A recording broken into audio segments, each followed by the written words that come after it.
बिस्मिल्लाहिर्रहमानिर्रहीम। अस्सलाम वालेकुम नाज़रीन, तव्हां ॾिसी रहिया आहियो ज़ुल्फ़िकार लिसत यूट्यूब चैनल। जीअं त सोशल मीडिया ते मां पंहिंजे यूट्यूब चैनल ते रोज़ानो जे बुनियाद ते कंहिं न कंहिं मौज़ू जे हवाले सां आगाही ॾियण जी हिकिड़ी कोशिशि कंदो आहियां त जीअं मुंहिंजे हिन आवाम खे कंहिं न कंहिं मौज़ूअ ते हिकु आगाही मिली सघे। उन हवाले सां मां कुझु ॾींहंनि खां वठी सुई southern gas executive cooperative housing society जेका कासमाबाद हैदराबाद में वाक़ है, जेका तमामु बहितरीनु लोकेशन ते आहे, लेकिन उहा 2007 खां वठी 2023 ताईं यरगमाल बणियल आहे हिकिड़ी माफ़िया जे हथां। यरगमाल बणियल आहे, यानी उहा हिकिड़ी क़ैद में आहे जंहिंखे तव्हांखे ऐं असांखे आज़ादु कराइणो आहे। इन कब्ज़ाखोरीअ में जंहिं तरीक़े सां वकोड़ो वियो आहे उन में सरफ़हरिस्त अमीन पटेल, जेको पहिरियां बि हिन सोसाइटी जो हिसो रहियो आहे, हिन वक़्तु बि जनरल सेक्रेटरी जे उहिदे ते आहे। नाहाल क़िस्म जो माण्हू, करप्ट तरीन क़िस्म जो माण्हू अमीन पटेल, ऐं उनजी जेका वाक़ियात आहे जंहिंमें सेकंड नंबर ते डॉक्टर एजाज़ घुमन जो नालो अचे थो। डॉक्टर एजाज़ घुमन जो जेको मैनेजमेंट जो हिसो आहे, इबाद जमील जो नालो अचे थो, प्रेसिडेंट जो नालो अचे थो, ज़ुल्फ़िकार अबड़े जो नालो अचे थो। इहे सभु करप्ट माफ़िया जो हिकिड़ो टोलो आहिनि जेके पंहिंजे पाण खे शरीफ़ चहिरनि जे अंदरि ॾेखारे करे शरीफ़ चहिरा महसूसु कराए अवाम खे हिननि ग़रीब माण्हुनि खे वॾो ठॻियो आहे। हिननि 2007 खां वठी 2023 ताईं हिकु नफ़ीस क़िस्म जे माण्हू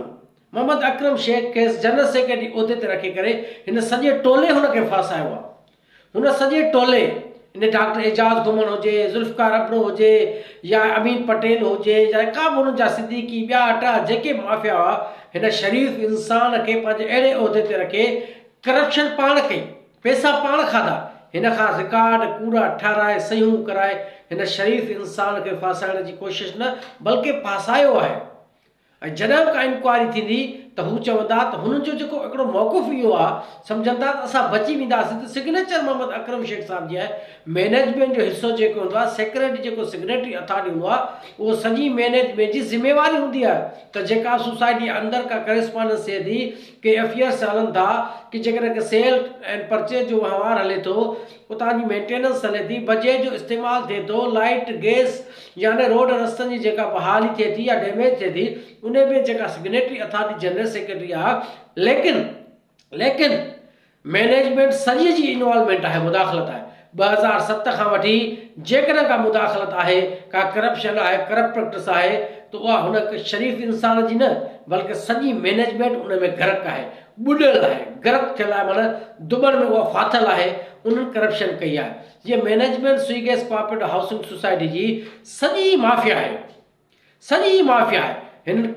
त पंहिंजे ऑफिसरनि सां गुल हसन मेमन साहब, जेको हिननि सभिनी जो सीनियर मोस्ट ऑफिसर रहियो आहे सुई गैस कंपनी में, उन जा कूड़ा दस्तावेज़ ठाहे, उन जूं कूड़ियूं सिग्नेचर्स करे, हिन सॼी माफ़िया जॾहिं अमीन पटेल खां पुछो, चए थो असांजो बास एजाज़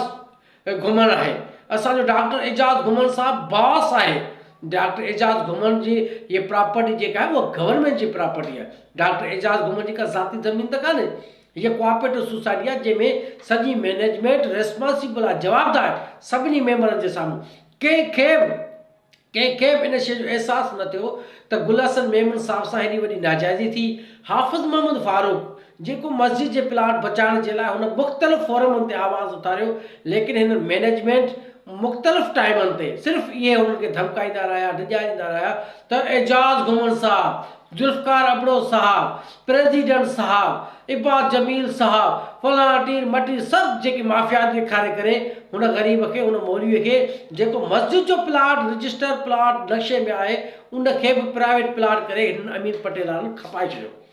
प्लाटनि जूं मापूं 500 गज़ जे प्लाट खे 400, 400 गज़ जे प्लाट खे 300, घिटियुनि ते प्लाट,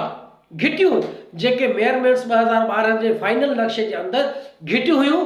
उन्हनि घिटियुनि खे कूड़नि नक्शनि जे अंदरि प्लाटनि जी शिकिल ॾेई करे, प्लाटनि जे सूरत अख़्तियार करे उहो माण्हुनि खे ठॻियो, फ्रॉड कयो, उन्हनि सां धोखा कया, वेसाघातियूं कयो। मां सम्झां थो त हीउ कंहिं बि तरीक़े सां हिन मैनेजमेंट जे अंदरि कंहिं बि तरीक़े सां को बि क़ाबिले रहम शख़्स कोन्हे को, क़ाबिले वाज़ी शख़्स कोन्हे को त जंहिंखां वज़ाहत पुछिजे ऐं उहो चवे त मूंखे कंहिं शइ जी का ख़बर कान्हे। सभु ओतिरा ई जवाबदार आहिनि जेतिरो अमीन पटेल आहे, सभई ओतिरा ई ॾोहारी आहिनि जेतिरो अमीन पटेल आहे। सभिनी जे ख़िलाफ़ु कार्रवाई थियणु खपे, सभिनी खे कटहरे में आणणु खपे, सभिनी जा असां चेक करणु खपनि, सभिनी जे ख़िलाफ़ु FIA में, सभिनी जे ख़िलाफ़ु मुख़्तलिफ़ फोरम्स ते, सभिनी जे ख़िलाफ़ु कंपनीज़ में, स्विगेस कंपनी में मां गुल हसन मेमन साहब जे बि इन ॻाल्हि खां मुतफ़िक़ आहियां, हाफ़िज़ मोहम्मद फारूक साहब जे ॻाल्हि खां मुतफ़िक़ आहियां त हिन सॼी मैनेजमेंट जे ख़िलाफ़ु FIA खे, कंपनीज़ खे मुख़्तलिफ़ फोरमनि ते लिखणु खपे, सोशल मीडिया ते आवाज़ उठाइणु खपे, क़ानूनी तौर ते कोऑपरेटिव जे कानून मूजिबि सॼी मैनेजमेंट इन ॾोह में मुलविस आहे। 2012 जे नक्शे खे फाइनल सम्झो वञे। मां सिंध जे अवाम खे गुज़ारिश कयां थो, हिन सोसाइटी जे अंदरि जॾहिं बि तव्हां प्लाट वठो या खपायो 2012 जे नक्शे खां बाद में जेकॾहिं को तव्हांखे नक्शो ॾेखारियो वञे उन जे प्लाट जेकॾहिं अंदरि आहे त महिरबानी करे हिन सोसाइटी जे अंदरि कंहिं बि इन माफ़िया जे चवण में अची करे पंहिंजो पाण खे, पंहिंजे बचनि जो, पंहिंजे जेको पोयनि नसलनि जो जेको रिज़्क़ तव्हां गॾु कयो आहे उहो हिन करप्ट माण्हुनि जे हथ में न ॾियो। महिरबानी करे इन्हनि जी जांच पड़ताल करायो। जंहिं बि सोसाइटी मेंबर खे इन शइ जे हवाले सां का तकलीफ़ आहे, का परेशानी आहे, ज़रूरु असां सां राब्तो करे असां मुख़्तलिफ़ फोरम्स ते वञी करे हिन माफ़िया खां, हिन बाक़ियात खां जान छॾाइण जे लाइ मुख़्तलिफ़ तरीक़नि सां आवाज़ उथारींदासीं, कानून जे दायरे में रही करे हिन जी करप्शन खे, हिन जे फैमिलीज़ जा अकाउंट, हिन जा मुख़्तलिफ़ दौरा, हिन जा प्रॉपर्टियूं सभु FIA में, NAB में मुख़्तलिफ़ फोरम्स ते ॾेई करे हिननि खे कंहिं प्लेटफॉर्म ते आणे हिननि खां सुवाल जो जवाबु पुछंदासीं त तव्हां असांजे सिंध जे माण्हुनि सां, हैदराबाद वासियुनि सां, स्विगेस कोऑपरेटिव हाउसिंग सोसाइटी जे रहवासियुनि सां हेॾो ज़ुल्म कंहिंजे चवण ते कयो, हेॾी करप्शन हुननि खे ठगियो, फ्रॉड कयो, उहो कंहिंजे चवण ते कयो, कहिड़ी दुश्मनी हुई तव्हांजी सिंध जे माण्हुनि सां, हिन हैदराबाद वासियुनि सां, उन रहवासियुनि सां जेके स्विगेस सोसाइटी अंदरि रहनि था। न बिजली आहे, न गैस आहे, न मेंटेनेंस आहे, कंहिं बि तरीक़े सां न अमन अमान आहे, हर तरीक़े सां फ्रॉड करण जी कोशिशि कई वई आहे। इहा सॼी मैनेजमेंट जॾहिं बि अमीन पटेल खां को शहरी पुछे थो उनखे बार बार एजाज घुमण जा धड़का ॾिए थो, ज़ुल्फ़िकार अब्रे जा धड़का ॾिए थो, प्रेसिडेंट जा धड़का ॾिए थो,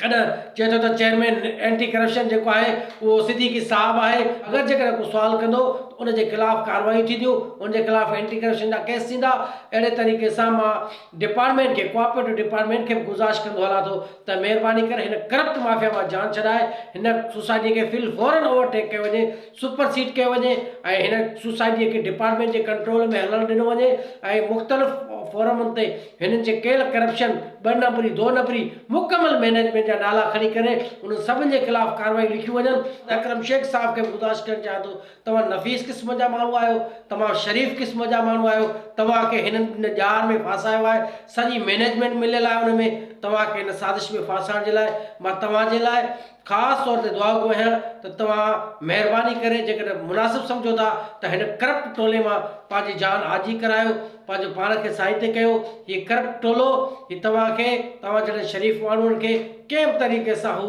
सुख जे साह नथो ॾिसणु चाहे। हू हुननि जो ज़हन इहो आहे त शरीफ़ माण्हूअ खे फासाए करे पंहिंजो पाण खे आज़ादु करण जो हिकिड़ो ढोल रचाए वञे। असां वॾा नेक आहियूं, लेकिन मां सम्झां थो सॼी मैनेजमेंट मुलविस आहे, करप्शन जो किरदारु जेकॾहिं सभिनी कयो आहे, सभई उन में मुलविस आहिनि, सभई उन में ड्रामेबाज़ी में मुलविस आहिनि। ऐं मां डिपार्टमेंट खे इहा बि गुज़ारिश कंदो हलां त कोऑपरेटिव डिपार्टमेंट खे त महिरबानी करे हिननि खे कंहिं बि सूरत में न बख़्शियो वञे। हिननि जा ढोंग, हिननि जा गैर क़ानूनी कम, हिननि जे जेका ग़लति जेके तरीक़ेकार आहिनि ग़रीब माण्हुनि खे ठगणु, डबल फाइलिंग जो जेको ॼाण विछायल आहे, महिरबानी करे सभिनि जी इंक्वायरी कई वञे ऐं इंशाअल्लाह ताला जल्द अज़ जल्द असां पंहिंजे क्लाइंट सां, पंहिंजे रहवासियुनि सां जेके बि इफेक्टी आहिनि उन्हनि सां मुशावरत करे मां मुख़्तलिफ़ प्लेटफॉर्मनि ते हिन सॼी मैनेजमेंट जे ख़िलाफ़ु आवाज़ उथारींदुमि ऐं इंशाअल्लाह ताला इंसाफ़ जे लाइ हर फोरम ते वञिबो। हिन करप्ट माफ़िया मां हमेशह हमेशह जे लाइ जान छॾाए हक़ीक़ी वारस जेके रहवासी आहिनि स्विगेस कोऑपरेटिव हाउसिंग सोसाइटी में, जंहिंजा घर आहिनि, जेके वीचारा ॿारनि बचड़नि सां पंहिंजनि सां रहनि था, उन्हनि खे हक़ीक़ी हुकुमरानी ॾियण में जेतिरो बि थी सघो असां पंहिंजो किरदारु अदा कंदासीं। बसि तव्हांजो साथ रहे, तेसीं ताईं ख़्यालु रखिजो। अल्लाह निगहबान।